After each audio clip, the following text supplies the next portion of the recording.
सावन में चलो ने गोरखपुरा जीजा जी अबरी सावन में घुमाई देने गोरखपुरा जीजा जी अबरी सावन में। अरे नहीं जाना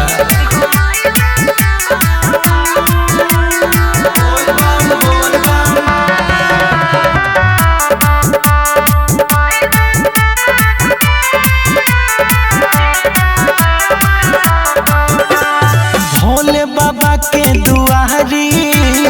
लागई छै भीड़ बारी धक्का मुक्की में दर्शन करियो न पई भसाली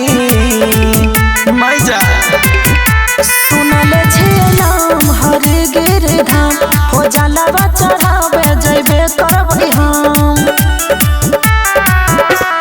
मामा के तोहर सपना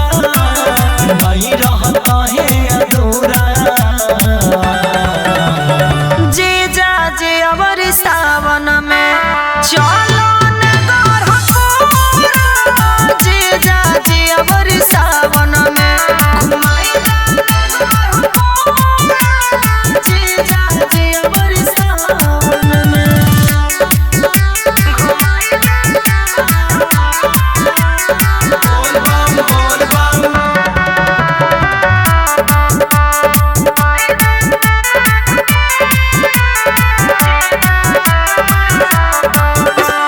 पैदल चले न पैभो कांधे पले के जलवा ओहू पर से सावन में रिम झिम बरसे बदरवा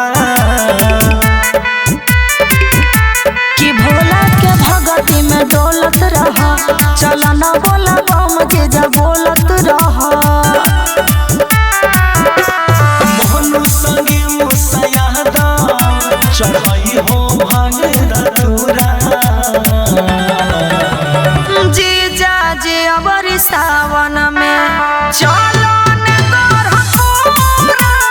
जीजा जी अबरी सावन में